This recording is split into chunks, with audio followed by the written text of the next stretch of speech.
உங்களுக்கு எந்த ஒரு சஹாபியுடைய விஷயம் வந்து இந்த மாரி இந்த யூத்துடைய கான்ட்ரிபியூஷன் மிகப்பெரிய இருந்தது அப்படின்றத நீங்க யோசிக்கிறீங்க? அடிக்கடி நான் நினைவு கூறக்கூடிய ஒரு நபித்தோழர். அடிக்கடி மக்கா மதீனாவுக்கு போகிறதுனால அதிகமாக எனக்கு மனசில் வரக்கூடிய ஒரே நபித்தோழர் வந்து முஸஅப் பின் உமைர் ரலியல்லாஹு அன்ஹு. நான் மக்காவும் மதீனாவும் அவருக்கு ரொம்ப நெருக்கமானது. ஏன்னு சொன்னால் மக்காவுடைய ஆரம்பகால அழைப்பு பணியில் இஸ்லாமை ஏற்றுக்கொண்ட மக்காவுடைய செல்வந்தர்களுடைய குடும்பத்திலிருந்து வந்த ஒரு முஸஅப் இல்லையா? அவங்களுக்கு கேள்விப்பட்டிருப்பீங்க. முஸஅப் உடைய செல்வத்தை நீங்கள் பாதியாக்கி மக்கால இருக்கக்கூடிய பலருடைய செல்வத்தை ஒன்று சேர்த்தாலும் ஈடாகாது. அவ்வளோ பெரிய செல்வந்தர் அவர். காலையில் ஒரு ஆடை, மாலை ஒரு ஆடை, இரவு ஒரு ஆடை, காலை உணவு, மதிய உணவு, இரவு உணவு அப்படின்னு வறுமை இருக்கும்போது கூட நறுமணங்களை பூசிக்கொண்டு தெருக்களில் நடக்கும்போது மாலை வரை நறுமணம் இருக்கக்கூடிய அளவுக்குள்ள விலை உயர்ந்த எல்லா ஆடைகளும் வசதிகளும் உள்ள ஒரு தோழர் அல்லாஹ்வுடைய தீனை ஏற்றுக்கொண்ட ஒரே காரணத்துக்காக வீட்டை விட்டு துரத்தப்படுறாரு. அம்மா வந்து போயிருன்னுறாங்க. அபிசீனியாவுக்கு ஹிஜ்ரத் போகிறாரு, திரும்பி வர்றாரு. அவங்க அம்மாவை பார்க்காம ரசூலுல்லாஹி ஸல்லல்லாஹு அலைஹி வஸல்லம் பார்க்க போகிறாங்க. இப்போ அம்மா கூப்பிட்டு கேட்குறாங்க, நான் ஒன்று பெற்றிருக்கேன், வளர்த்துருக்கேன், நீ என்ன ரசூல்லாங்கிற ஒரு முஹம்மதுங்கிற ஸல்லல்லாஹு அலைஹி வஸல்லம் வந்ததுக்கப்புறம் அவரை நீ சந்திக்க போகிற அளவுக்கு முக்கியமாயிட்டாரா? இதுக்கப்புறம் உனக்கும் எனக்கும் தொடர்பு இல்லைங்கிறாங்க. இப்போ அவர் தாயிட்ட சொன்ன ஒரு வார்த்தை முக்கியமானது. அவர் சொன்ன, தாயே, நீங்கள் என்னை வந்து ஒரு வயிற்றுடைய இருளிலிருந்து, கருவறையுடைய இருளிலிருந்து என்னை வெளியே கொண்டு வந்திருக்கீங்க.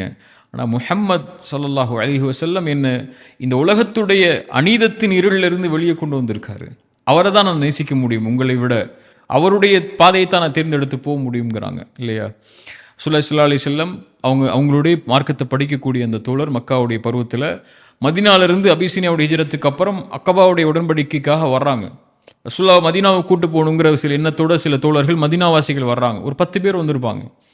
வந்து கேட்குறாங்க, எங்களோட யாரையாவது அனுப்புங்க, அவங்க குர்ஆனை சொல்லிக் கொடுக்கட்டும், அங்கே இருக்கக்கூடிய மக்களுக்கு இஸ்லாமை சொல்லிக் கொடுக்கட்டும்னு சொல்லி ரசூலுல்லாஹ் தேர்ந்தெடுத்தது முஸஅப. 20 வயது கூட இருக்காதவருக்கு அவரை சேர்த்து அனுப்புகிறாங்க.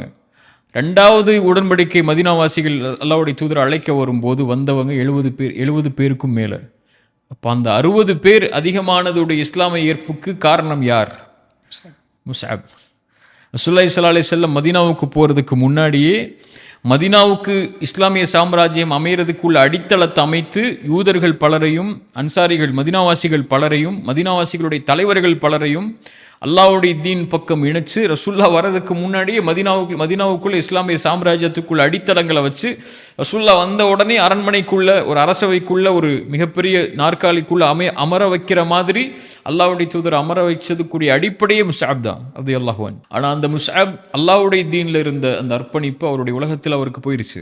அதுக்கப்புறம் அவருடைய ஆடை கிழிந்த ஆடை தான். ரசூலுல்லாஹி ஸல்லல்லாஹு அலைஹி வஸல்லம் நிறைய முறை முஸஅபை பார்த்து அழுதுருக்காங்க. இன்னும் முஸஅப், அல்லாஹ் உன்னுடைய நிலைமை இப்படி ஆயிடுச்சு முஸஅப், இப்படிப்பட்ட ஆடைகள் அணிஞ்சிருக்கியன்னு சொல்லி.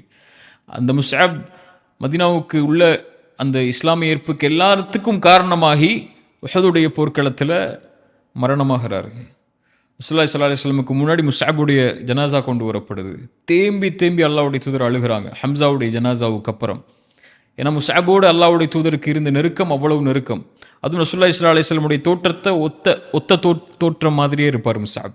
அதனால உஹதுல முஸஅபுடைய மரணத்தை பார்த்து காஃபிர்கள் வந்து ரசூலுல்லாஹ் மரணம் ஆயிட்டாங்கன்னாங்க இல்லையா? ரசூலுல்லாஹ் பாதுகாக்கிறதுக்காகவே கொடி எடுத்துட்டு வேகமாக வெளியே ஓடி மரணமான ஷஹீதான சஹாபி அவர். அவருடைய ஜனாசா கொண்டு வரப்படுது. அவருடைய ஜனாசாவை அடக்கம் செய்கிறதுக்காக கஃன் போடுறாங்க.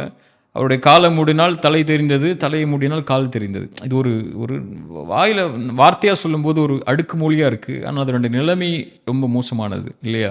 எப்படி செல்வந்தவராக வாழ்ந்தவர் அல்லாஹ்வுடைய தீனை ஏற்றுக்கொண்ட ஒரே காரணத்துக்காக ஒரு நிலைமை முழுவதுமாக தலைகீழாக மாறிடுது.